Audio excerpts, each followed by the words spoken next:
ओम यह आत्मदा बलदा यस्य विश्व उपासते प्रसिसं यस्य देवाः यस्य छायामृतं यस्य मृत्युः कस्मै देवाय हविषा विधेम।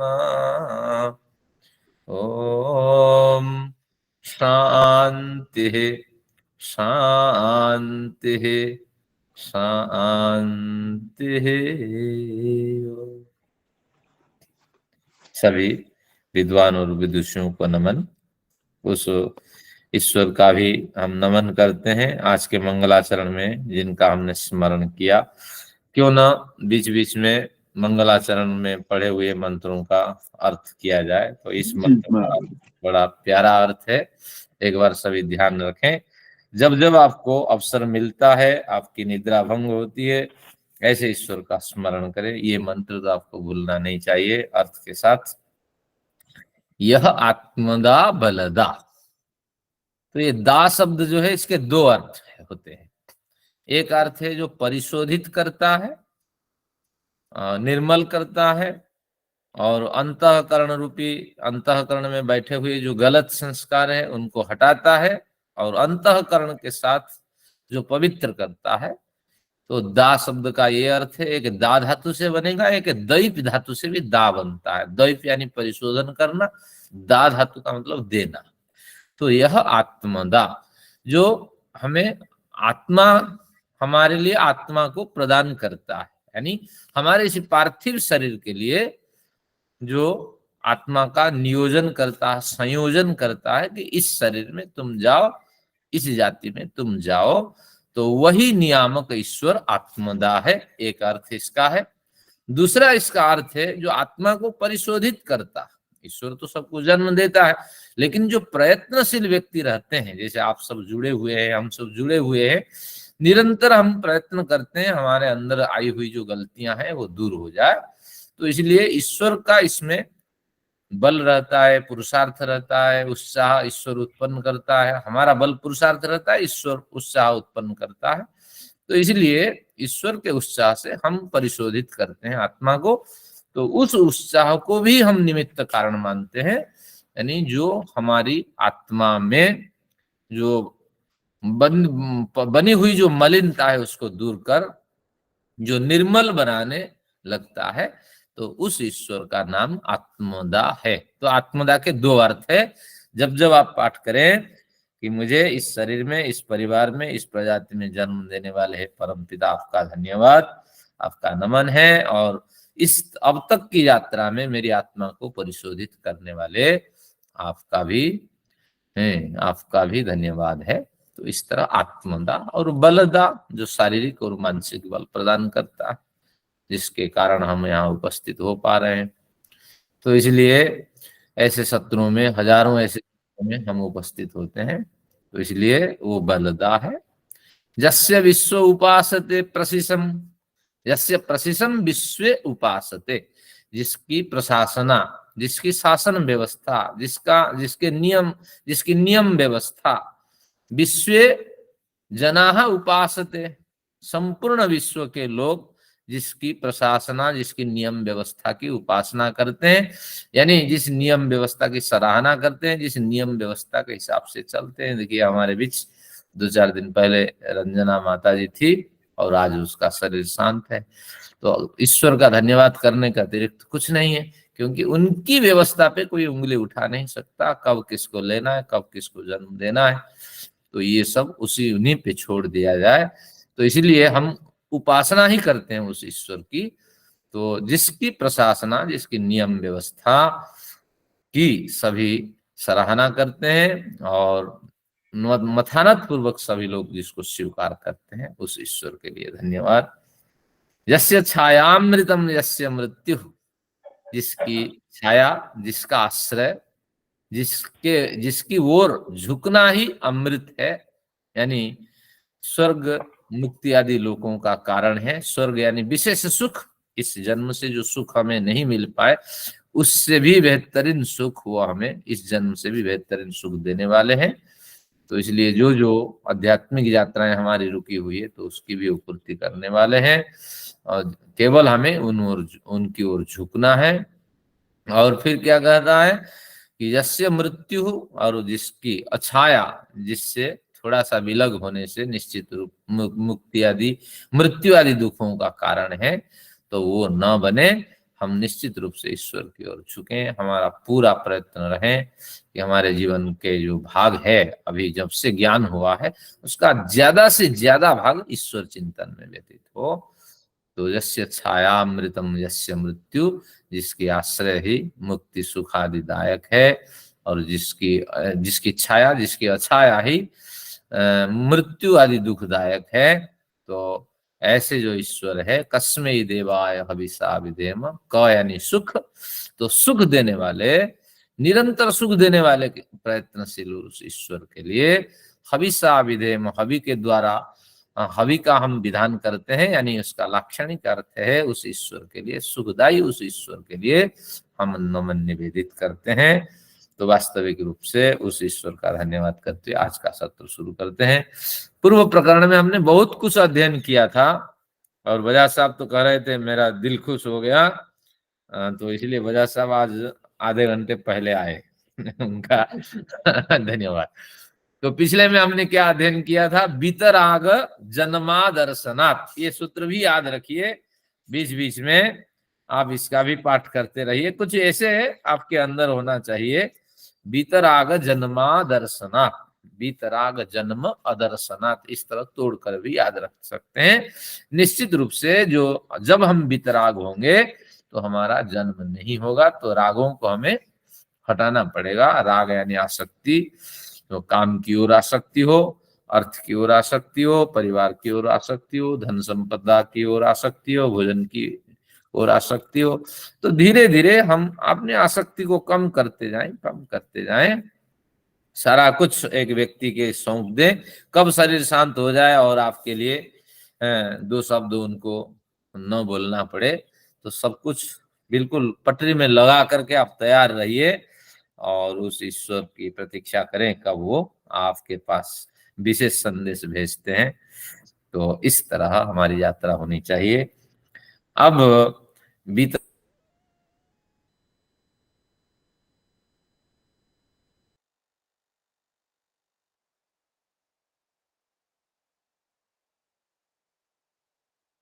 क्रतुमयः पुरुषः यथा क्रतु पुरुषो अस्मिन् लोके भवति तथेतः प्रत्यय पुनरावर्तते।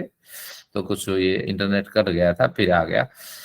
तो क्रतुमयः पुरुषः, पुरुष जो है वो क्रतुमय है। क्रतु शब्द के दो अर्थ हैं, प्रज्ञामय है बुद्धि, जिस तरह बुद्धि उसकी होती है, और बुद्धि होने पर भी कर्म वो नहीं कर पाता है, तो कर्म भी उसी तरह होना चाहिए, बुद्धि के अनुकूल कर्म होना चाहिए। और बुद्धि हमारी पवित्र है। मान लीजिए मैं काम करता हूं ऑफिस में, मेरी बुद्धि पवित्र है, लेकिन कर्म अगर उसके अनुकूल न हो, मैं व्यर्थ ही समय का बर्बाद करूं और यथायोग्य कार्य में न करूं, तो निश्चित रूप से बुद्धि तो पवित्र है, कर्म उसके अनुकूल नहीं रहा, तो इसलिए न्यून फल मिलेगा। तो बुद्धि, इसलिए एक आता है छांदोग्य उपनिषद में भी आएगा, ये पंक्ति भी आप नोट करके रख सकते हैं जिनके पास है पेन। क्या कहते हैं, कैसी यात्रा हमारी होती है ना, कहता है विद्या कर्मणि, विद्या हाइपेन कर्मणि समन्वारभेते, दो वचन में प्रयोग है, विद्या च कर्म च विद्या कर्मणि, कर्म कर्मणि कर्माणि, इस तरह बनता है रूप। तो विद्या कर्मणि समन्वारभेते, जब यात्रा होती है यानी एक शरीर से दूसरे शरीर, इसमें दो ही कारण होते हैं, विद्या और कर्म। विद्या यानी बुद्धि, अभी आपने पढ़ा क्रतुमयः पुरुषः, तो विद्या यानी बुद्धि और कर्म, ये अगर पवित्र दोनों हो जाते हैं तो निश्चित रूप से बिल्कुल हाई लेवल तक हमारी यात्रा हो जाती है। लेकिन दोनों में से कोई एक बढ़िया और कोई एक न्यून हो जाए तो मध्यम स्तर पे हम पहुंचते हैं। तो इस तरह हमारी यात्रा होती है। तो ये क्या पंक्ति कही, विद्या कर्मणि समन्वारभेते और क्रतुमयः पुरुषः, ये दो आप याद रखिए, फिर यात्रा आपकी शुरू होनी चाहिए। और जैसे हम सोचते हैं उसके अनुरूप अगर कर्म करते हैं, जैसे हम पढ़ते हैं पढ़ाते हैं उसके अनुरूप अगर कर्म करते हैं, तो इसमें संदेह ही नहीं है, बढ़िया हमारी यात्रा होगी और बढ़िया हमारा अगला जन्म हमें हाथ में मिलेगा। तो इस तरह हमने क्षमा करें, क्षमा करें, मुझे सूत्र हाँ संख्या बता दें, मैं इधर उधर विस्तृत हो गया हूँ। हाँ चलिए। सूत्र संख्या। हाँ अभी हमने सूत्र तक यात्रा नहीं की है, पिछले का हम, हाँ चलिए, सूत्र जो है आपको 27 वितराग जन्म दर्शनात्, ये सूत्र मैंने बताया था, ये 24 नंबर सूत्र है, 3 1 24 है ये सूत्र, तो आप याद रखेंगे।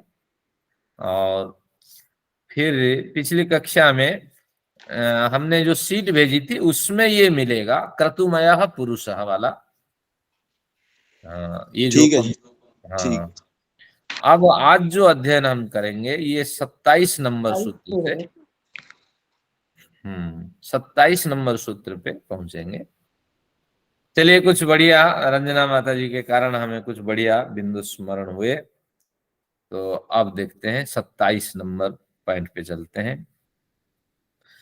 पार्थिवम गुणांतरोपलब्धे है, ये सूत्र है बजाज साहब, आपको नहीं मिलेगा, 329 नंबर पृष्ठ है, सीट तो आपके पास है ही, 329 नंबर है। क्या बढ़िया बजाज साहब के विचार है। आभासीय पटल में आभास होता है, तो बिल्कुल उनको हार्ड कॉपी चाहिए प्रिंट की, और साथ में आमने सामने अध्ययन करने का एक अवसर मिलना चाहिए, ये इनके विचार है। क्या बढ़िया है। तो 27 नंबर में कहा पार्थिवम गुणांतरोपलब्धे, तो इसमें क्या है कि हमने पूर्व प्रकरणों में अध्ययन किया था प्रमाण प्रमेय आदि 16 पदार्थ, इसमें प्रथम आनेक में तो प्रमाणों की तो चर्चा हो गई। पिछले जो प्रकरण रहे संशय से हमने यात्रा शुरू की, फिर बीच में प्रमाण आए, जैसे जैसे उनके विचार रहे, तो इस तरह हमारे जो भाष्यकार होते हैं और जो सूत्रकार होते हैं उन्होंने अपने विचार दिए। कुछ थोड़ा बहुत प्रमाण का अध्ययन करने पर प्रमेय की चर्चा करने का फिर इनका विचार आया। तो प्रमेय में सबसे पहले कितने प्रमेय होते हैं? 12 प्रमेय और 16 हमारे प्रमाण, 16 जो है पदार्थ है, 16 पदार्थ हैं, और जिनमें 4 प्रमाण हैं और 12 प्रमेय है। अब एक बार प्रमेय को स्मरण करते हैं, हम सब भूल चुके हैं और फिर रिवाइज करेंगे, चिंता नहीं।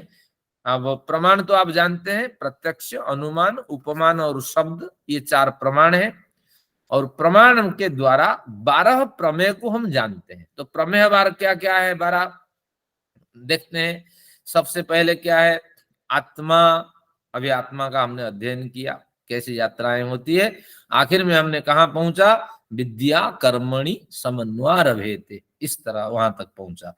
तो आत्मा, 2 शरीर, 3 इंद्रिय, 4 अर्थ यानी प्रयोजन, हमारा प्रयोजन क्या होना चाहिए, एक टारगेट भी तो फिक्स होना चाहिए। तो क्या है?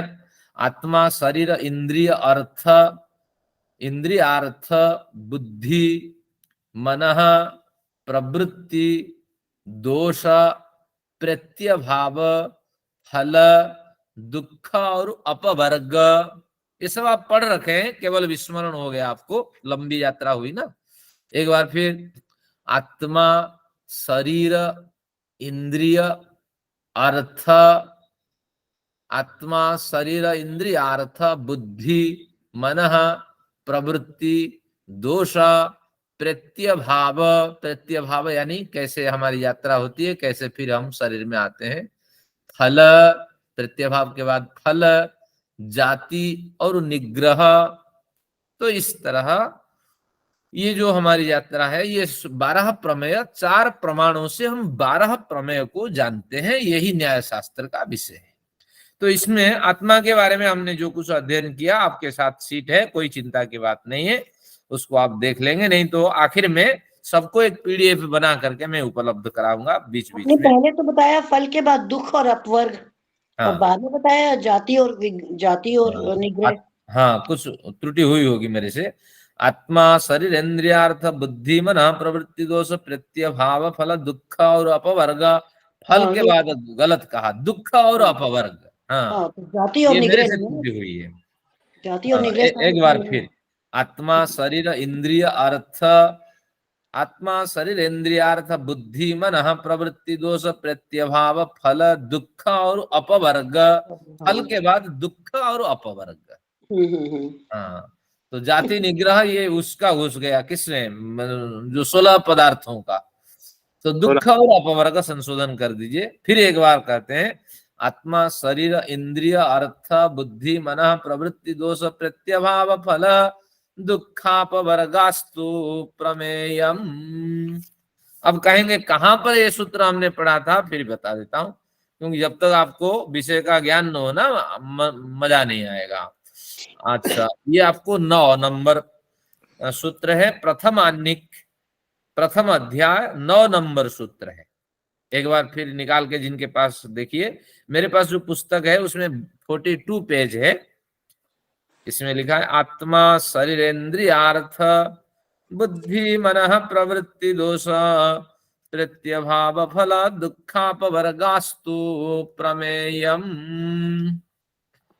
इस तरह ये प्रमेय है। 4 प्रमाणों से 12 प्रमेय को जान लेने के बाद अब कुछ जानना शेष नहीं रहता, लेकिन इन 12 प्रमेय को जानने के लिए प्रमाण प्रमेय 2 को छोड़ने के बाद 14 और शब्दों की आवश्यकता होती है, पदार्थों की। 14 पदार्थों के विशेष ज्ञान से और इन 12 प्रमेय को उन 4 प्रमाणों से हम भली भांति जान सकते हैं। अगर कोई प्रश्न आपके सामने आता है, न्याय दर्शन में 16 पदार्थों की क्यों चर्चा हुई है ना, इसलिए चर्चा हुई है कि 14 प्रमाण प्रमेय को छोड़कर बाकी 14 पदार्थों के वास्तविक ज्ञान हो जाने पर 4 प्रमाणों से 12 प्रमेय को हम भली भांति जान पाते हैं। तो यही न्याय शास्त्र का विषय है।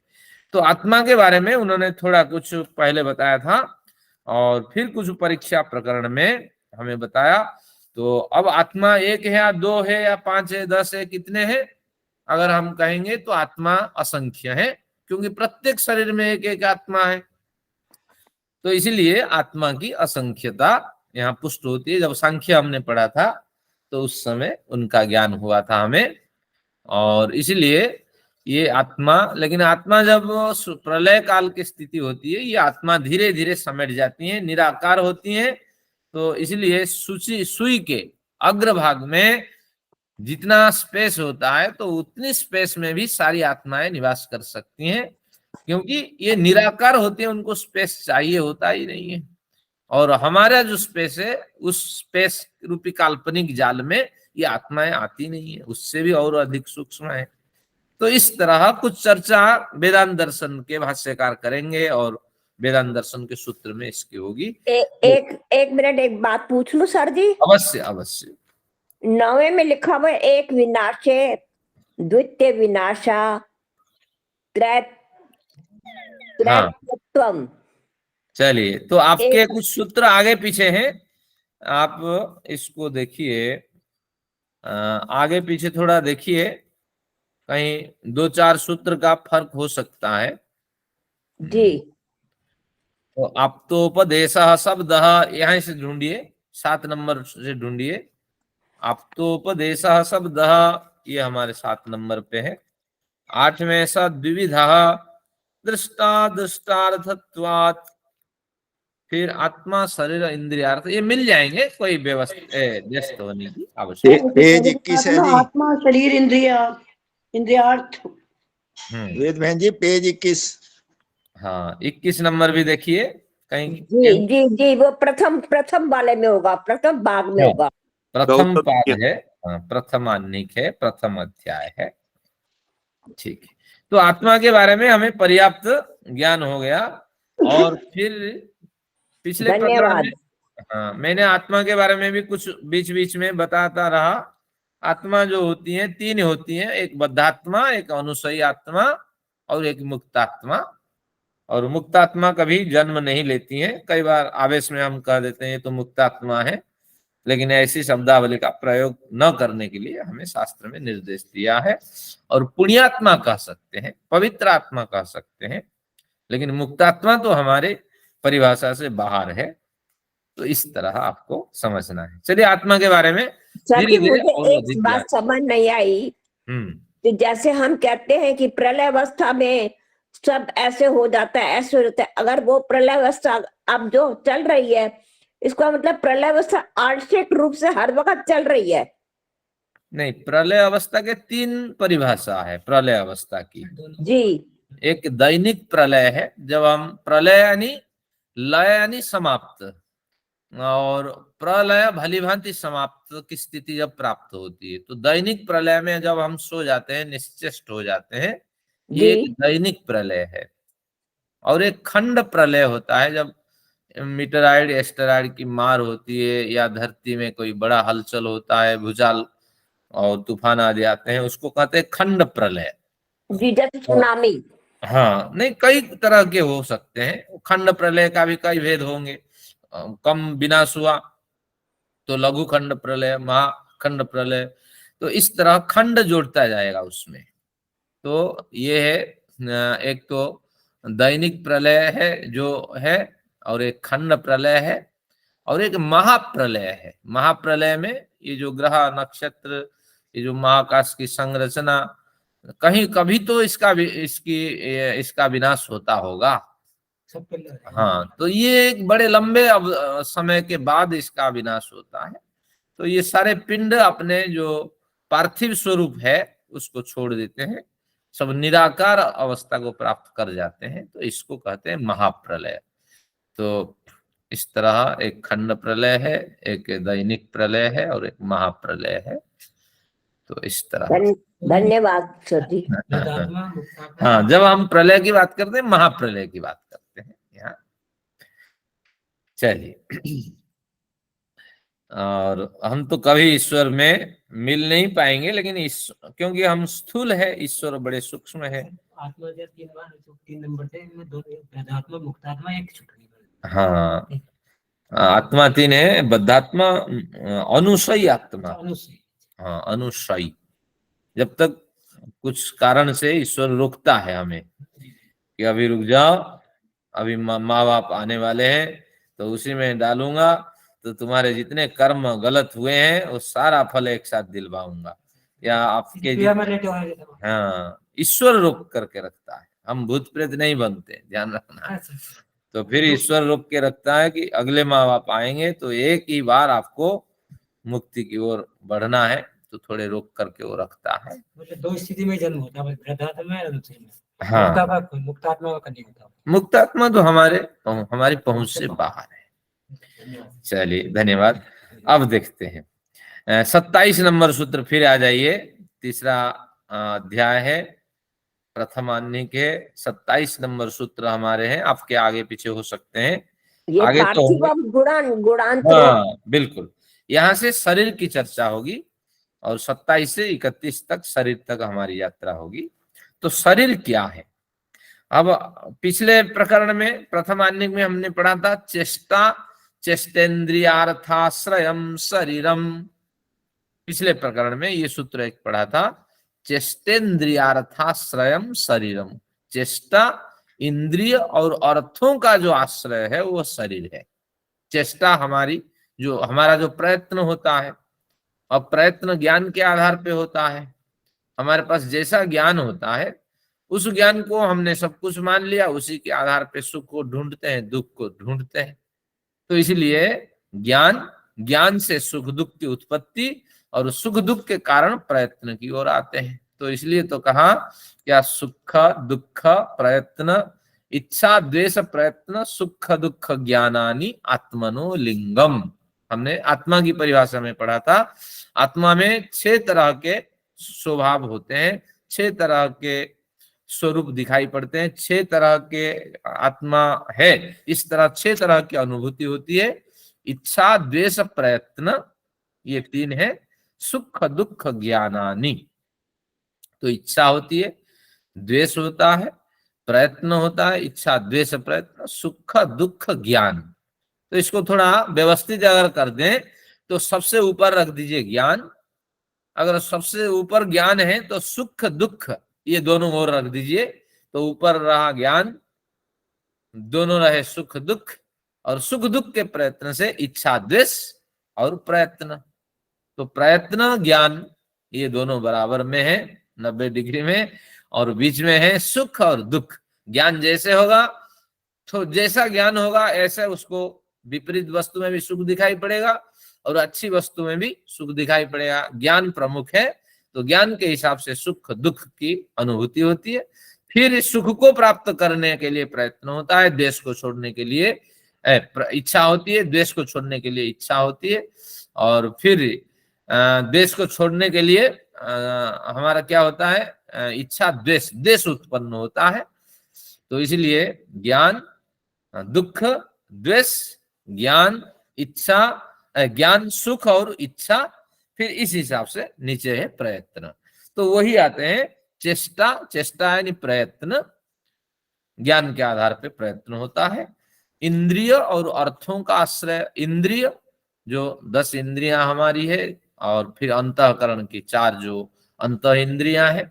तो इस तरह जिस शरीर में चेष्टाएं होती हैं ज्ञान के आधार पर, और 10 4 14 अंतःकरण और बाह्यकरण जिसके अंदर विद्यमान होते हैं, और साथ है और क्या है कि अर्थ, उसके आधार पे जो अर्थ है शब्द स्पर्श रूप रस गंध को ग्रहण करने की जो प्रवृत्ति उनमें देखी जाती है इंद्रियों में, तो इन्हीं संगठनों का नाम, इन्हीं संघों का नाम है शरीर।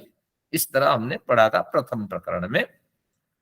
उसी को और थोड़ा अधिक स्पष्ट करके परीक्षा करके प्रकरण रखते हैं। अब तो क्या कहते हैं, पार्थिवम गुणांतरोपलब्धे। आपके लिए सीट भी तैयार है, उसको भी मैं दिखाता हूँ। अब सीट की ओर जाएंगे, इधर उधर की थोड़ी चर्चा हो गई काफी आज, तो चलिए अब देखते हैं। तो इसमें क्या कहा, शरीर परीक्षा प्रकरण ये आपके सामने है। तो इसमें क्या कहता है कि पार्थिवम गुणांतरोपलब्धे पार्थिवम शरीरम, पृथ्वी से जो बनता है उसका नाम शरीर है। और फिर कहते हैं गुणांतरोपलब्धे, पृथ्वी से अगर शरीर बनता है तो पृथ्वी से तो बहुत सी चीजें बनती हैं। तो इसलिए विद्यार्थी पूछेंगे, जैसे हमारे वेद कुमारी माता जी बोलेंगी, सचदेवा साहब बोलेंगे, अनुराधा जी बोलेंगे, हमारे प्रहलाद जी बोलेंगे, अरे पृथ्वी से तो बहुत से पदार्थ बनते हैं। तो फिर इनको पता था सूत्रकार को, तो उन्होंने कहा गुणांतरोपलब्धे। अब देशांतर का क्या अर्थ है, अन्य देश देशांतर। तो इसी तरह गुणांतर अन्य गुण गुणांतर, तो अन्य गुणों की भी इसमें उपलब्धि होती है। बिल्कुल उन्होंने क्लियर कर दिया। शरीरम पार्थिवम, शरीरम जोड़ देंगे आप अपनी तरफ से, पार्थिवम नाम शरीरम, शरीर तो पृथ्वी तत्व से बना हुआ होता है, लेकिन गुणांतरोपलब्धे, इसमें अन्य गुणों की भी उपलब्धि होती है। इस तरह उन्होंने एक सूत्र दिया। तो उसको पढ़ते हैं।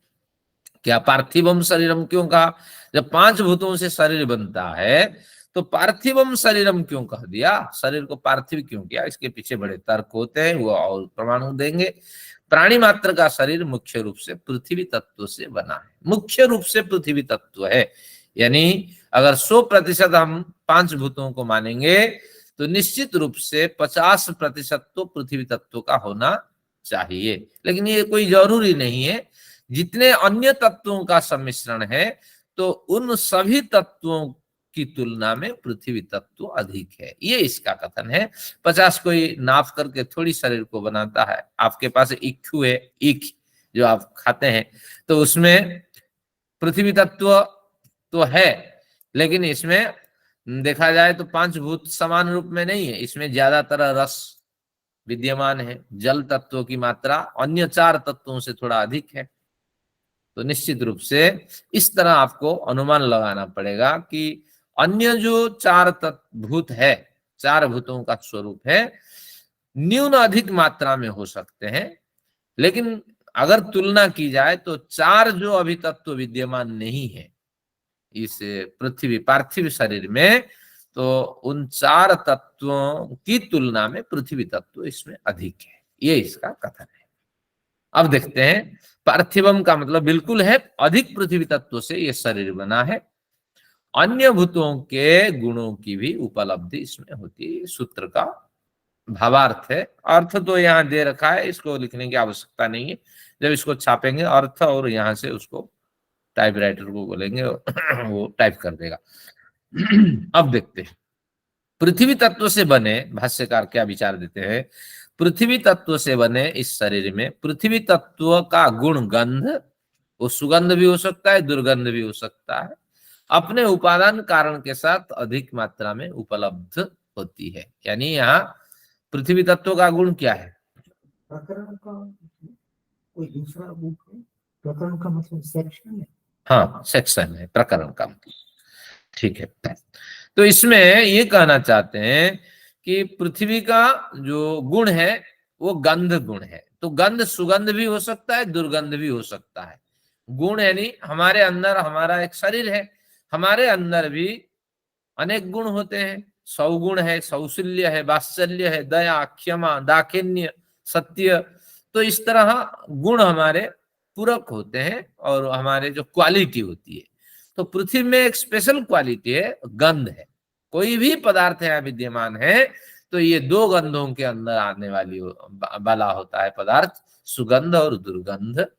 तो इस तरह जैसे आप हवन में बढ़िया सामग्री का यूज करते हैं, कैसे सुगंध आती है? तो कुछ पदार्थों में सुगंध भी है और कुछ पदार्थों में दुर्गंध भी है, तो है दोनों, गंध है। तो ये इसके विशेष गुण है। फिर कहते हैं और साथ में अपने उपादान कारण के साथ अधिक मात्रा में उपलब्ध होती है। गंध तो होती है, उपादान कारण इन गंधों को वहन करने के जो मूल कारण होते हैं, एलिमेंट्री सोर्सेस है, उसके साथ ये पृथ्वी पदार्थों को उत्पन्न करती है। तो साथ में इस शरीर निर्माण में अन्य चार भूतों के गुणों का भी न्यून अनुपात में तो कहीं अधिक अनुपात में योगदान रहता है। अगर पढ़ेंगे आप वैशेषिक दर्शन, वो कहेंगे नहीं, चार भूतों से ये शरीर बनता है, आकाश तत्व का इसमें कोई योगदान नहीं है। तो इस तरह ये भाष्यकारों का विचार है, लेकिन ग्रंथकार का विचार नहीं। आकाश तत्व तो सब में है, जो अवकाश दे वो आकाश है।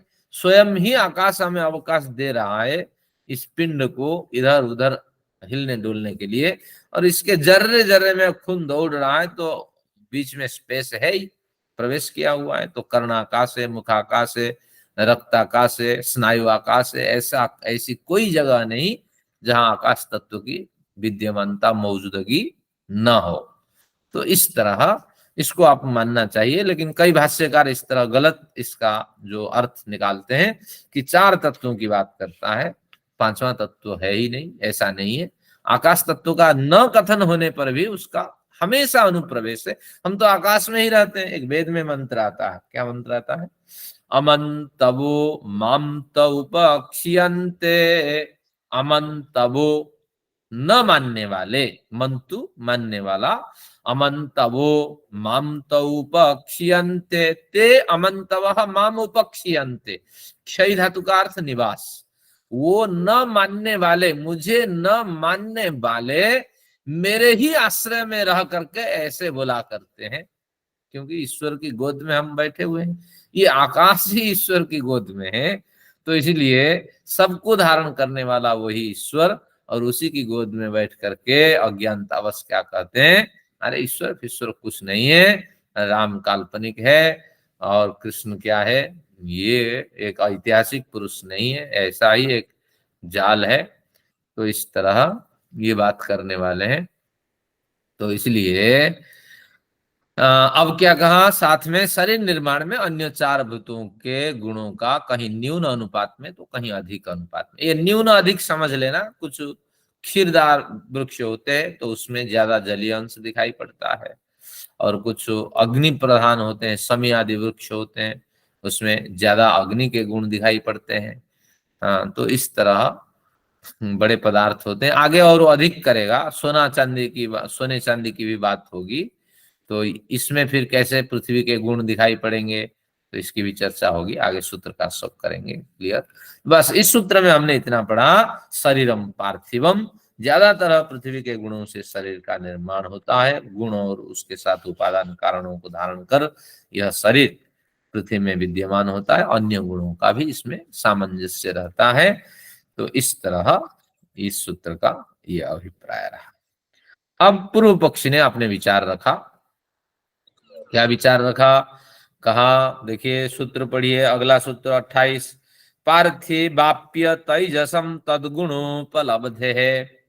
पार्थिवाप्य तैजसम तद्गुणोपलब्धे।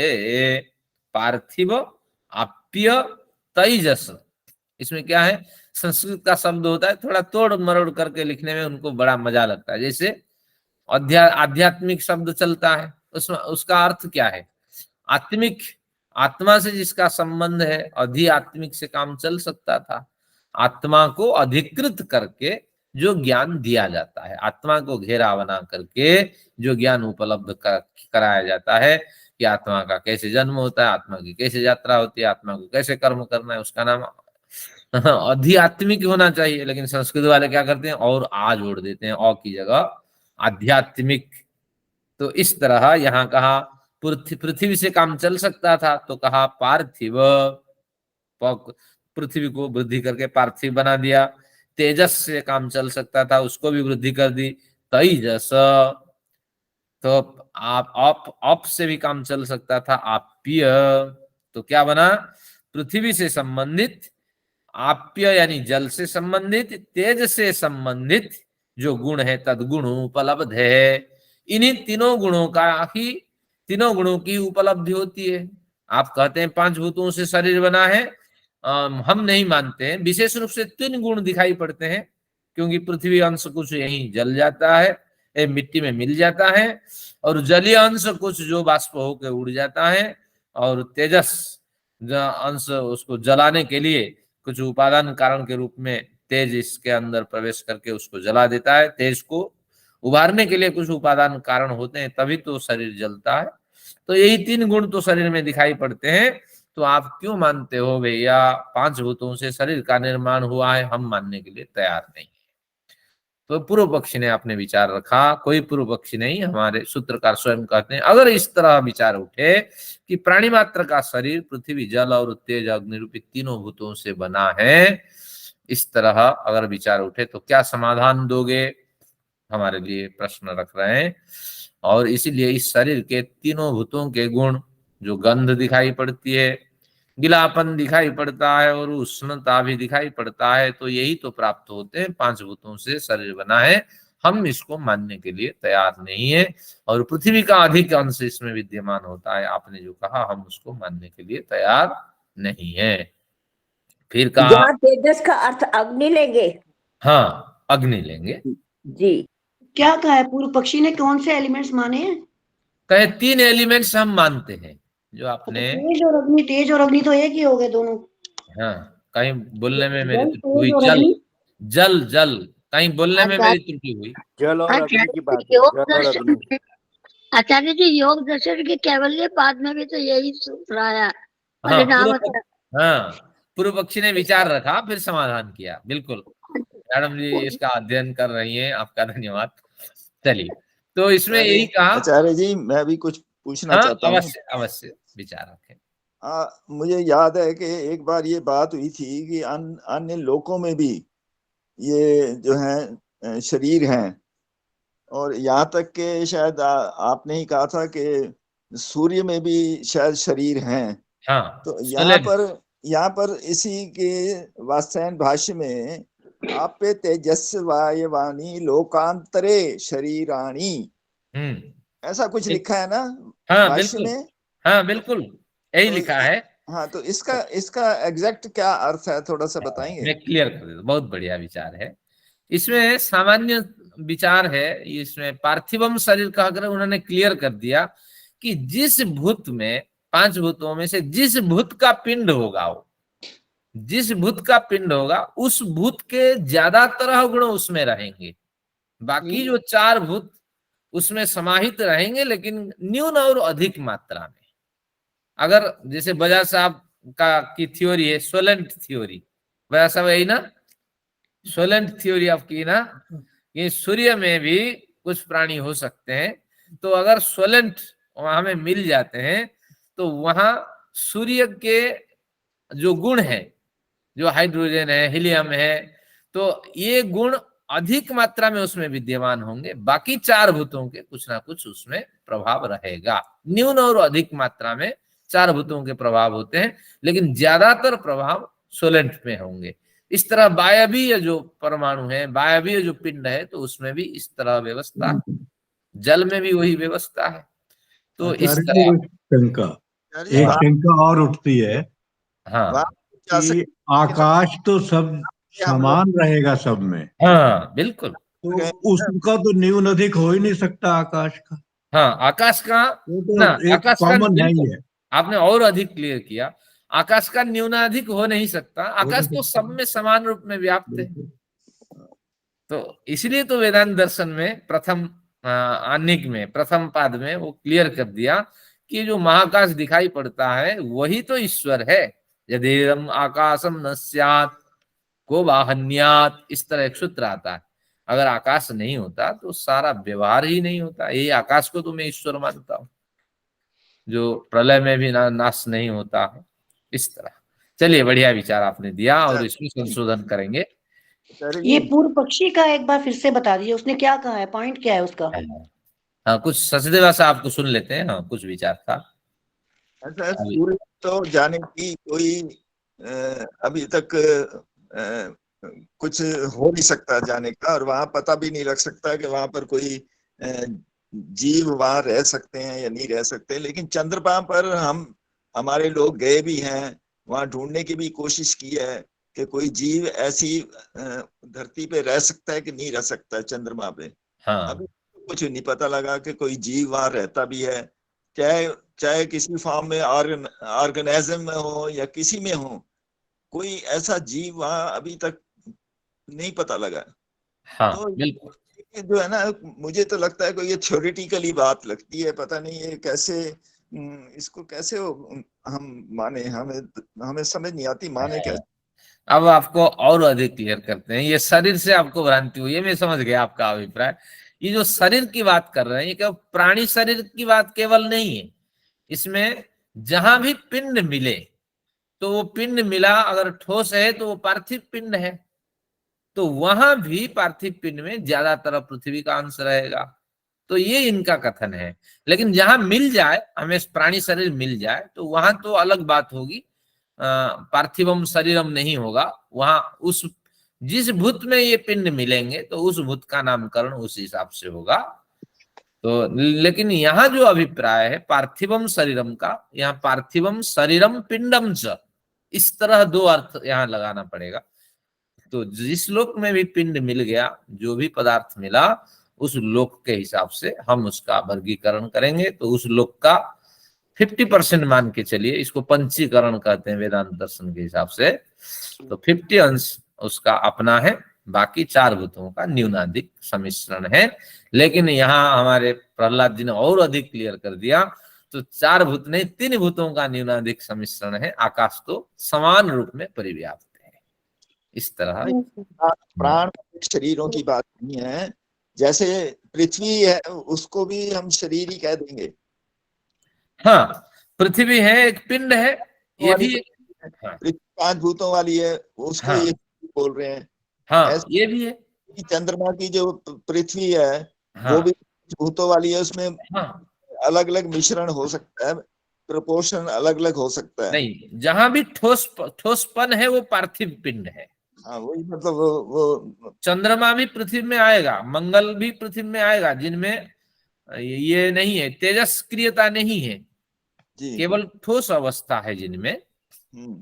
तो उनको जो गैसीय पिंड है, वहां भी हम सोचना पड़ेगा कि ये वायवीय है या तेजस है, ये हमें उसमें अनुमान लगाना पड़ेगा।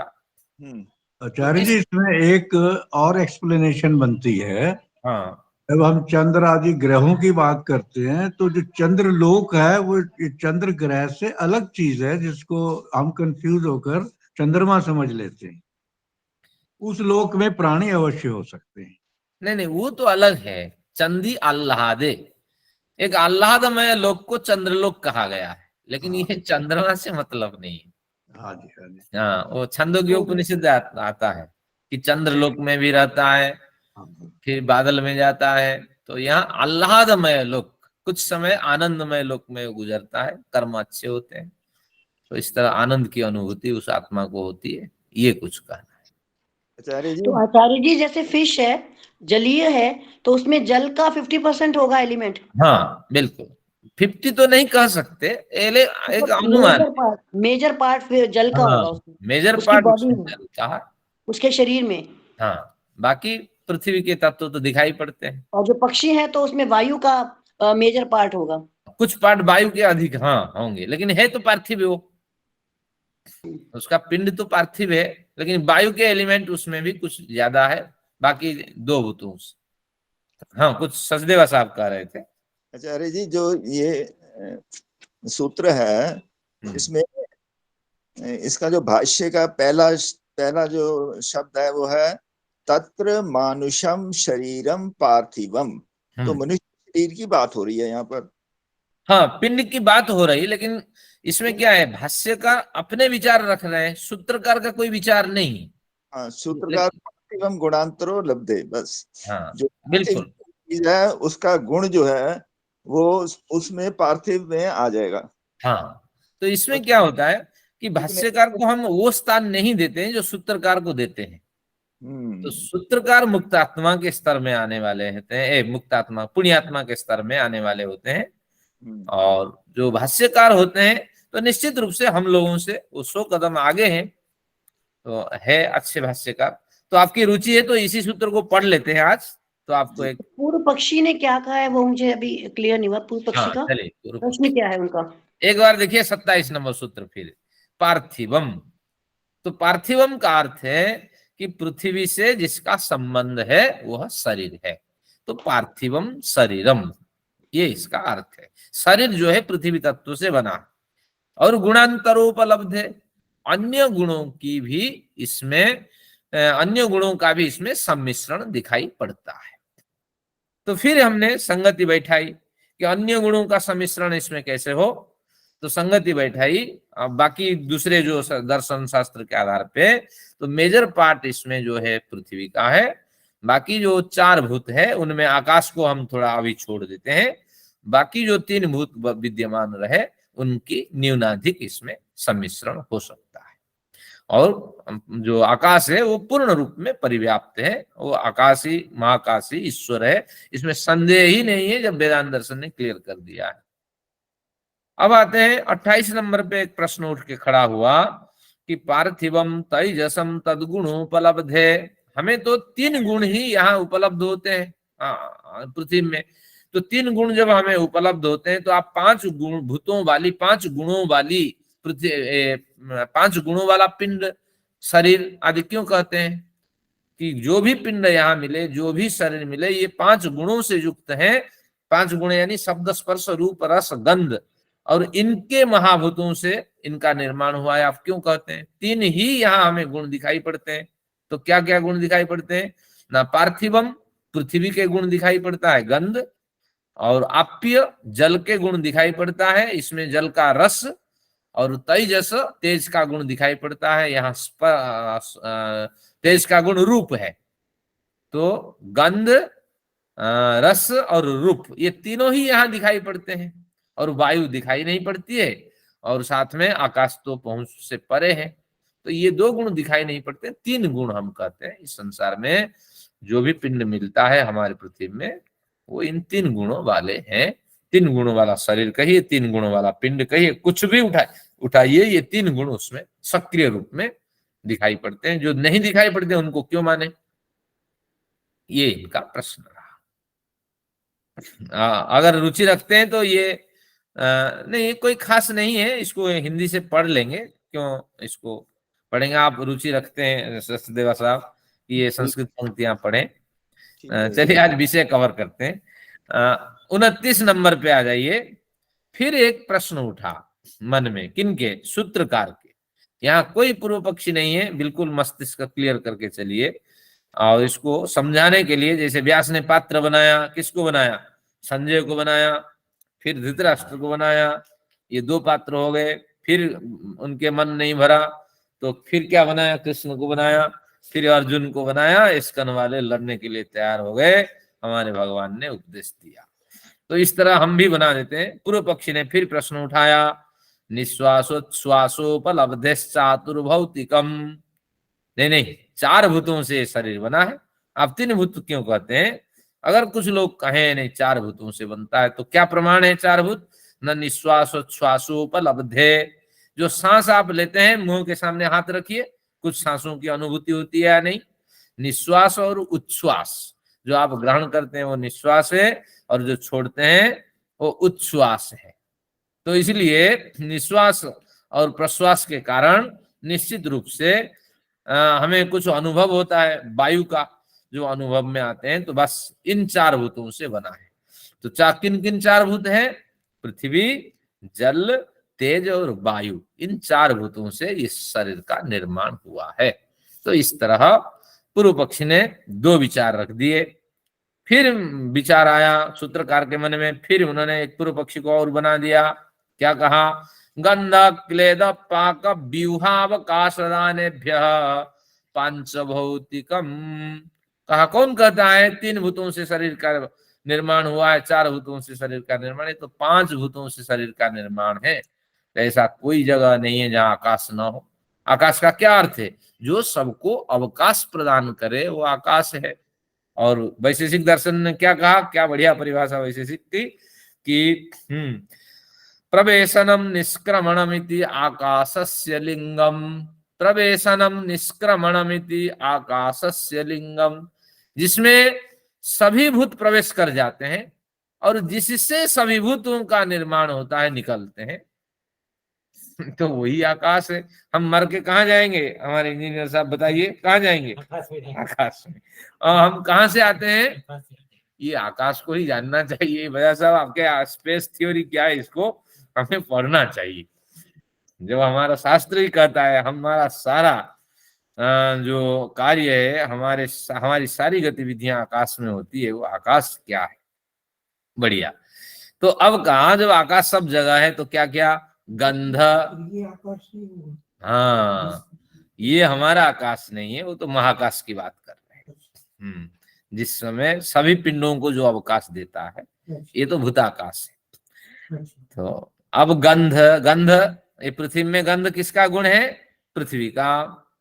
अब क्लेद यानी गिलापन किसका गुण है? जल का। पाक यानी पकना, तो ये पकना यानी तेज का गुण है।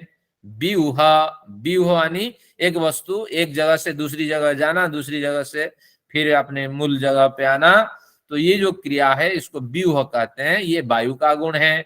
अवकाश दानेभ्य, सबको जो अवकाश प्रदान करें और जर्रे जर्रे में सब में विद्यमान रहें, तो उसी का नाम है आकाश है, अवकाश देता है।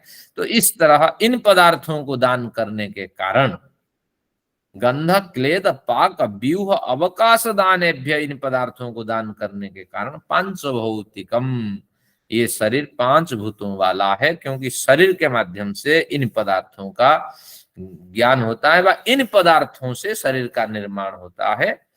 तो इसलिए शरीर को 5 भूतों वाला हमें मानना चाहिए। तो इस तरह पूर्व पक्षी ने 3 लगातार प्रश्न रखे। अब फिर क्या समाधान देंगे? इस तरह ये सूत्र आप पढ़ लेना न्याय दर्शन का, ताकि समय भी आगे बढ़ रहा है, कोई खास नहीं है, हमने सब दिया है, सबका अर्थ दिया है। तो इस तरह हम 30 नंबर सूत्र तक पहुंच गए, लेकिन कुछ भाष्य सार है 30 नंबर में, इसको देखते हैं। अब भाष्य के कुछ बढ़िया विचार होते हैं। 28-29 सूत्र कहाँ से शुरू हो रहे हैं? मेरे पास तो ये नहीं है। 28-27 के बाद मतलब जो आया श्रुति प्रामाण्याच आ गया सिर्फ। उसके बाद जो 28 आ रहा है वो श्रुति प्रामाण्याच आ रहा है, और फिर उसके बाद जो आ रहा है वो कृष्ण सारे आ रहा है। तो आपने इनके सूत्रों के बताए नहीं, कौन से सूत्र हैं और कहाँ है ये? 330 नंबर पृष्ठ है आपकी, देखिए पुस्तक में कौन सी पृष्ठ तो उदयवीर की है ना, मेरे पास तो दूसरी बुक है, इसमें तो आपका नंबर मिलता नहीं है। एडिशन में फर्क है। ये जो पुस्तक है अनुराधा जी, हमारे पास जो पुस्तक है गौतम ऋषि के, उसमें 158 पृष्ठ पे निकालिए। तो छोड़ दीजिए ना माता जी, मेरे पास जो बुक है मैं उसमें पूछ रही हूँ ना, या मेरे पास जो सूत्र आ रहे हैं मैं उनसे पूछ रही हूँ। ऐसा होगा आप कह रही हैं तो हम जिन सूत्रों को पढ़ते हैं, पार्थिवम के बाद जो है उसके बाद मेरा जो अगला सूत्र आ रहा है वो श्रुति प्रामाण्याच आ रहा है। हाँ, तो वो और सूत्र हमारे यहाँ नहीं है, हमारे संस्करण में ऐसा करते हैं कि फिर मैं जो इसलिए लिखूंगी तो मैं 29 तो ये सारी मेरी बुक की आगे के सारे ही गलत आ रहे हैं। उससे अगला जो 30वां मतलब जो 29वां आपका है वो कृष्ण सारे का आ रहा है। उसके जो बाद आपके पास जो आपके पास श्रुति प्रमाणार्थ है ना वही 31 है। श्रुति वाला 31। हाँ जी, मेरे पास वो मतलब हाँ, 30 कहीं कहीं छूटा हुआ है 28 इसमें। तो चलिए अब इसको प्रमाण 28 है मान वो। के जो सीट आपके पास तो है, श्रुति प्रामाण्याच से पहले एक बीच में एक और होगा, तो मुझे फिर वो सूत्र भी चाहिए ना, फिर मैं लिखूंगी कैसे नहीं तो फिर। हाँ चलिए मैं भेज दूंगा आपको प्रिंट। हम्म हाँ हम्म। पाक व्यूह क्योंकि अवकाश। मेरा जो अगला आ रहा है ना, मेरा वो श्रुति प्रामाण्याच आ रहा है। अगर उसके बीच में कुछ और सूत्र हैं तो सूत्र के का जो वो शब्द है वो भी मुझे भेज दीजिएगा फिर आप, या संपादन में कहीं त्रुटि हो गई हो, इस तरह हो जाता है। चलिए आपको भेज देंगे। मतलब 2 तो बस सूत्र मिसिंग है मेरे पास, 2 सूत्र मिसिंग है ठीक है, मैं भेज दूंगा। इस बुक में। तो बस ये हमने अध्ययन किया कि ये 3 तरह के प्रश्न पूर्व पक्षी ने रखे और उसका समाधान ये देते हैं आगे। लेकिन भाष्य में तीसरे नंबर 30 नंबर जो सूत्र है, जिन्होंने 5 भूतों वाला शरीर बताया, तो उन्होंने कुछ विचार दिए। देखिए क्या है, 3 भूतों की बात हो या 4 भूतों या 5 भूतों की बात, सभी भूत शरीर निर्माण में समान अनुपात से नहीं देखे जाते।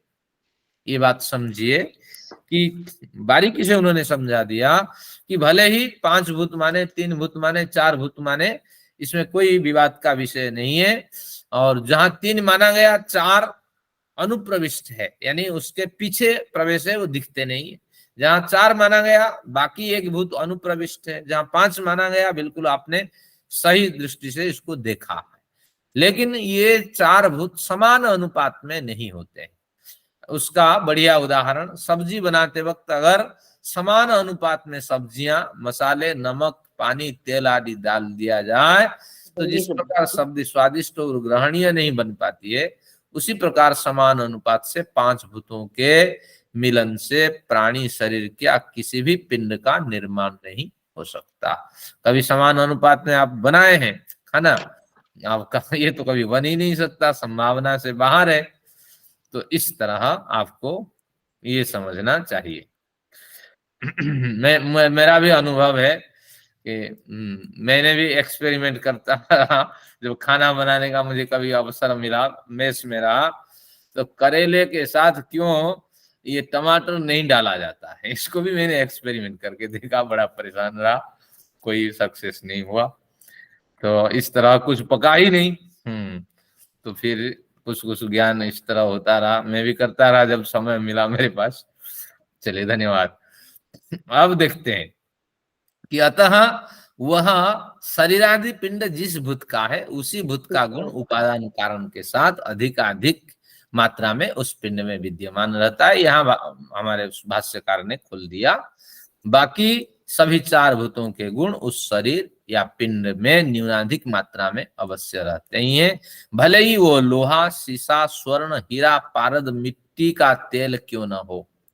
यानी स्वर्ण है, आप कहेंगे कि स्वर्ण है, यहाँ पृथ्वी का गुण कहाँ है? स्वर्ण में है क्या, हीरा में है क्या वजह से आप? वो तो है एक पत्थर ना। एक तरह का कार्बन है, और है क्या उसमें?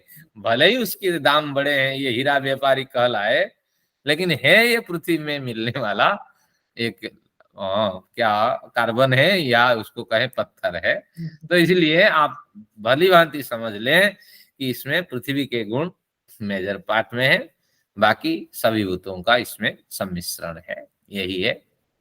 तो मिट्टी का तेल भी है, इसमें जलीय अंश थोड़ा अधिक है, गंध गुण जबरदस्त इसके अंदर है, तो गंध गुण के एलिमेंट भी इसके अंदर कुट कुट करके भरे हुए होते हैं, यही अभिप्राय है। तो इसलिए निष्कर्ष यह हुआ, प्राणी शरीर में पृथ्वी तत्व अपने गुणों के साथ अधिकाधिक मात्रा में रहता है, बाकी 4 भूतों का सम्मेलन इसमें न्यूनाधिक मात्रा में होता है। बिना 5 भूतों के सम्मिलन से किसी प्राणी या पदार्थ या ऊर्जा का निर्माण नहीं हो सकता। वेदांत दर्शन में इस निर्माण प्रकार को पंचीकरण प्रक्रिया कहा जाता है। तो इस प्रक्रिया का नाम रखिए, कभी वेदांत पढ़ेंगे, बड़ी वेदांत की चर्चा होती है। तो वेदांत दर्शन में पंचीकरण प्रक्रिया एक बनाई गई है, ये विद्यारण्य स्वामी ने इसका बड़ा प्रचार किया है, एक बड़े संत रहे, तो उनकी ये देन है। विद्यारण्य शंकराचार्य के गुरु के गुरु, उनके गुरु गोविंद पाद थे, गोविंद पाद के वो गुरु थे विद्यारण्य। तो इस तरह उन्होंने पंचीकरण प्रक्रिया वेदांत दर्शन से निकाल करके इस पे बड़े ग्रंथ लिखे, बड़ी चर्चा हुई। निष्कर्ष यही है। शंकराचार्य के भी गुरु हाँ, शंकराचार्य गुरु गोविंद पाद रहे, और गोविंद पाद के भी जो गुरु रहे उनका नाम विद्यारण्य। आप कौन सी बुक फॉलो कर रहे हैं आचार्य जी? अभी ये जो आपका है ना, मेरे पास जो बुक है चौखम्बा से प्रकाशित आचार्य ढूंढीराज शास्त्री, उनकी पुस्तक है। कहीं न्यून अधिक है, उसको एडजस्ट करके चलिए, क्योंकि मेरे हिसाब से आपको चलना है, मेरे पास और दूसरा कोई विकल्प है नहीं। अगर उदयवीर को लेता तो भी होता, लेकिन उदयवीर में संस्कृत पंक्तियां नहीं है, हमें थोड़ी भ्रांति होती है। मेरे पास अगला श्रुति प्रामाण्याचार है, उसके बीच में जो भी है वो मुझे आप भेज दीजिएगा। हाँ ठीक है, चलिए अब विषय क्लियर हो गया। तो हमारा शरीर पार्थिव है, तो पृथ्वी अंश ज्यादा है। यहाँ पहुंचने के बाद हमारे पास 3-4 मिनट है। अब श्रुति प्रामाण्याच, इस सूत्र को ले लेते हैं, अनुराधा जी परेशान है। श्रुति प्रामाण्याच, अब उन्होंने समाधान दिया, किन्होंने? सूत्रकार ने समाधान दिया, यानी गौतम महर्षि ने समाधान दिया। श्रुति प्रामाण्याच, प्रमाण से भी कह सकता था, लेकिन उन्होंने प्रामाण्याच। श्रुति प्रामाण्याच का क्या नंबर है आपके पास? 31 है। तो श्रुति प्रामाण्याच, इसका मतलब है श्रुति प्रमाण से भी, श्रुति प्रतिपादित प्रमाण से भी यह पुष्ट होता है कि शरीर 5 भूतों से बना है। तो आप कहेंगे भैया कहाँ है बताइए, लेकिन बड़े बड़े श्रम के बाद हमारे भाष्यकार ने दिए, संदर्भ तो नहीं दिए। देखिए इस जिनके पास मेरी वाली पुस्तक है उसमें दिया है, सूर्यम ते चक्षुर्गच्छत, फिर आगे कहते हैं पृथ्वीम ते शरीरमिति। ये पंक्तियां होती है तैत्तिरीय आरण्यक की पंक्तियां। जब हमारे पास वेद के प्रमाण हैं और हम वेद पे काम करते हैं, तो आपके लिए वो जो आरण्यक के प्रमाण न दे करके मैंने बढ़िया प्रमाण दिया, वेद से ही स्वयं उठा लिया, जिनको टुकड़े टुकड़े करके हमारे भाष्यकारों ने दिया था, तो उसको नहीं लिया। अब क्या लिया, देखिए क्या वेद प्रमाण कहता है कि शरीर 5 भूतों से निर्मित होता है। क्या प्रमाण है, कहाँ है? सारा तो श्रेय वेद को ही जाता है। देखिए सूर्यम चक्षुर्गच्छतु बातमात्मा, द्याम च गच्छ पृथिवीं च धर्मणा, आपो वा गच्छ यदि तत्र ते हिता, मोषधिषु प्रतिष्ठा शरीरैः। एक बार और, सूर्यम चक्षुर्गच्छतु बातमात्मा, द्याम च गच्छ पृथिवीं च धर्मणा, अपो वा गच्छ यदि तत्र ते हिता, मोषधिषु प्रतिष्ठा शरीरैः। ईश्वर से प्रार्थना करते हैं, किसी व्यक्ति की मृत्यु हो जाती है तो उस समय वो प्रेत नहीं होता है, भूत नहीं होता है। हम ईश्वर का धन्यवाद करते हैं कि आपकी जो न्याय व्यवस्था है वो बिल्कुल सटीक है, किसको कहाँ जन्म देना है, किसको कहाँ मारना है, ये आप जानते हैं। आपका बहुत बहुत धन्यवाद इस अवसर पे आपने। ये संदर्भ आपके पास है, जो सीट गई है उस सीट के पीछे पृष्ठ भाग में देखिए। बजाज साहब उत्कंठित हो जाते हैं ना, उनको ये सीट भी नहीं दिखती है। क्या अलंकार विकल्प है ना, कथम व्यक्ति मनवध्यम। हाँ क्या बढ़िया पंक्ति है। देखिए इसमें क्या है कि पति विदेश से आ रहा है और महिला बड़ी उत्कंठित है, क्या क्या विचार बना रखिए। पति बड़े दिन के बाद जब विदेश से आता है तो इधर खाना उधर खाना, ये पकवान बना के रखिए। तो अलंकार संकल्प विकल्पेन, कौन सा अलंकार पहने और कौन सी साड़ी पहने ये भूल जाती है। कथम व्यक्ति मनवाद्यम, और किसको मैं अच्छा मानूं किसको पराया मानूं। जो पति सामने है तो क्या अलंकार पहनना है सारा छोड़ देती है महिला। बस पति का ही आनंद लिया जाए, उनके भोजन आदि की व्यवस्था की जाए, उनके स्वास्थ्य का ध्यान रखा जाए। तो यही उसके लिए सार होता है। तो वजह साहब इतना निमग्न हो जाते हैं क्यों भूल जाते हैं कि कहाँ सीट में है, मंत्र कहाँ पे। चलिए, इसके सारांश ये है कि हम ईश्वर का धन्यवाद करते हैं विविध अवसर पे। आप ये भी बात स्मरण रखें, आपकी जब मृत्यु हो जाएगी 4-5 मंत्र पढ़े जाएंगे या 50 मंत्र पढ़े जाएंगे, केवल ईश्वर का धन्यवाद होगा। और निश्चित रूप से ईश्वर ने जो किया बिल्कुल ठीक किया और आपका बहुत बहुत धन्यवाद। तो इस तरह कुछ सूक्त हैं, मैंने यहाँ निर्देश किया है, इसको जाके पढ़िएगा लाइब्रेरी से लेकर के। यम और यामायन 2 ऋषि हैं, तो उन्होंने ये छठा जो सूक्त है किसमें 10, 14 से लेकर के 19, 10वां मंडल 14वां सूक्त से 19वें सूक्त तक 6 सूक्तों में दिवंगत जो आत्मा है उनकी सदगति के लिए उन्होंने प्रार्थनाएं की है।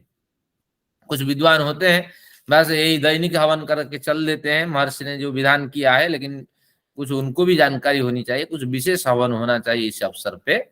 तो इनमें स्तुतियां की गई है कि जो दिवंगत आत्मा हमसे संबंधित थी तो उनको आप सदगति प्रदान करें, हे ईश्वर आपका धन्यवाद। तो इसी प्रकरण में सामवेद का यज्ञ नहीं होता उसमें? सामवेद का यज्ञ होता है? नहीं, सामवेद का यज्ञ हमने ऐसे श्रद्धा से करने का विचार बनाते हैं या बनाया होता है, लेकिन ऐसा कहीं विधान नहीं है।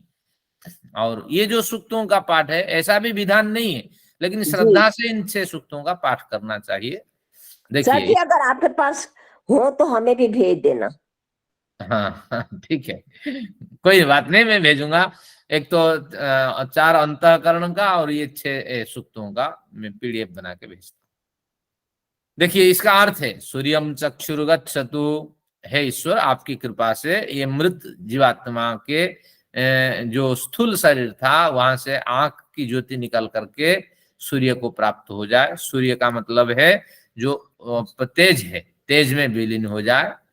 बातम आत्मा, और इसकी जो आत्मा है वो वायवीय शक्ति के साथ मिल जाए, क्योंकि हमने पढ़ा कि वायु रनिलम, जो वायवीय शक्ति आत्मा है, तो आत्मा जो है वो वायु के साथ मिल करके, सूत्रात्मा वायु के साथ मिल करके आकाश में आश्रित हो जाए। द्याम च गच्छ पृथ्वीम च धर्मणा, जैसा इन्होंने धर्म किया है उस धर्म के आधार पर इसको द्युलोक पहुंचा दें, यानी स्वर्ग लोक, विशेष सुख में जन्म प्रदान करें, नहीं तो पृथ्वी में भेज दें, क्योंकि जैसे इसके धर्म होंगे उस हिसाब से। ऐसा नहीं कहा गया कि इनको मुक्ति कर दें, इन्होंने यहाँ जोड़ा ऋषि ने, बड़ी ईमानदारी के साथ ऋषि बात करते हैं। आपो बागच्छ यदि तत्र ते हितम, अगर वहां उसका कल्याण हो तो जल लोक में भी उसको भेज दें, जलमय लोक में वो चला जाए, जलचर बन जाए। औषधिषु प्रतिष्ठा शरीरैहि, शरीरैहि औषधिषु प्रतिष्ठा, अगर आपको अच्छा लगता है ईश्वर, औषधियों में भी उनको आप पहुंचा दें, लेकिन इनकी सदगति हो, इनका कल्याण हो, और जिस लोक में भी आप भेजते हैं निश्चित रूप से उस लोक में उनको सुख मिले। और इस तरह हमारी प्रार्थना है, और आप कल्याण करें और आपका स्मरण बना रहे। क्या बढ़िया एक मंत्र मुझे याद आ रहा है, समय नहीं। दिव्या भूविवा ममास्तु वासो नरके वा नरकांत के प्रकामम, मुझे दिवलोक भेज दें या नरक में भेज दें, हर समय अवधीरित शारदार बिंदु चरणौ ते मरणेपि चिंतयामि, मुझे यहाँ सुख मिले लेकिन आपका स्मरण भी बना रहे। इस तरह एक अलबंदार करके एक संत हुए हैं साउथ में, उन्होंने स्तुति की है, ईश्वर के बिना स्मृति से मैं जीना नहीं चाहता। यानी स्मृति कैसे मिले ना, निश्चित रूप से उत्तम परिवार में जाए और उनके द्वारा ईश्वर का गुणगान होता रहे, कहीं कहीं पूर्व जन्म के स्मृति उनको उभरते रहे। तो इस तरह उन्होंने एक स्तुति की है, प्रार्थना की है ईश्वर के प्रति, लेकिन ऐसा होता नहीं है। हमारी वासना संस्कार जो है हमारा साथ नहीं छोड़ता, उससे हम बड़े तंग होते हैं। भोजन समय से नहीं मिला, गाय भी अभिशाप देती है मालिक को, और हमारी जो जब सुई भोंकेंगे गाय भी अभिशाप देती है, और उसके कारण हमारा और भी बढ़ जाती है आयु। तो आयु तो कुछ हम सुई से दूध निकाल लेते हैं। भयंकर स्थिति एक बार मनुष्य जन्म से फिसल जाए। चलिए धन्यवाद। तो इस तरह इसमें चर्चाएं की गई। तो ये 6 सूक्तों का हमें मैंने संकेत किया, यम और यामायन ऋषि द्वारा दृष्ट कुल 6 सूक्त हैं जो ऋग्वेद 10, 14 से 19 सूक्त तक प्राप्त होते हैं। इनमें मृत पुरुष की सदगति के लिए ईश्वर से बड़ी प्रार्थनाएं की गई हैं। सभी को यह प्रकरण यथावसर पढ़ लेना चाहिए, बल्कि आर्य समाज में इसका प्रचार भी करना चाहिए। जो विद्वान लोग हैं इन 6 सूक्तों में से एक ही सूक्त पाठ करें। मैं तो जब कभी क्रियाएं करता हूँ एक सूक्त पाठ करता हूँ, और हाँ मैं ये 7वां यानी 10, 14, 10, 15 सूक्त का पाठ करता हूँ। कौन सा मंडल है ये? 10वां मंडल है ऋग्वेद का 10, तो 10 पॉइंट, हाँ 14 से 19, हाँ ऋग्वेद में। तो इस तरह आज का सत्र समाप्त होता है। 5 भूतों से हमारा निर्माण है। ग्रंथकार भी शरीर पे और अधिक चर्चा नहीं करेंगे, तो शरीर के बाद आत्मा, शरीर, इंद्रिय पे चर्चा करेंगे। इस तरह 12 प्रमेयों की चर्चा होगी। हम बड़े भाग्यवान हैं जो हमेशा जुड़ते हैं। देखते हैं 12 प्रमेयों के बारे में हमारे गौतम महर्षि हमें क्या क्या और उपदेश देते हैं। तो आज का सत्र ही समाप्त करता हूँ। धन्यवाद। 2-4 मिनट ज्यादा हो गए। शांति पाठ करते हैं शीघ्रता के साथ। धन्यवाद आचार्य जी। हाँ, नमस्ते। ओम द्यौः शान्तिरन्तरिक्षं शान्तिः पृथिवी शान्तिरापः शान्तिरोषधयः शान्तिः वनस्पतयः शान्तिर्विश्वे देवाः शान्तिर्ब्रह्म शान्तिः सर्वं शान्तिः शान्तिरेव शान्तिः सामा शान्तिरेधिः। ॐ शान्तिः शान्तिः शान्तिः। ओम। एक बार आचार्य जी फिर से बता दीजिए सभी ऋग्वेद का। सर्वेभ्यो हाँ, ऋग्वेद का 10वां मंडल, हाँ 10वां मंडल 14वां सूक्त से लेकर 16वें सूक्त तक, 16वां सूक्त तक। ठीक है। यम और यामायन 2 ऋषि हैं इसके। आचार्य जी बहुत भेज दें बहुत पीडीएफ, धन्यवाद। इनका पीडीएफ भेज दें आचार्य जी। बहुत बहुत हाँ, धन्यवाद। अवश्य भेजूंगा। लेकिन इस हफ्ते में हमारे अध्यक्ष जी आ रहे हैं मुंबई से, कई काम होंगे, लेकिन मैं अवश्य भेजूंगा इनको। बहुत बहुत धन्यवाद। बहुत बहुत धन्यवाद। नहीं, ये एक मिनट आप बताइए, ये जिसका पीडीएफ भेजेंगी वो इसी का ही है, ऋग्वेद हाँ, बिल्कुल मंडल 10 का? इसी का भेजूंगा, आपको पहुंचा दूं।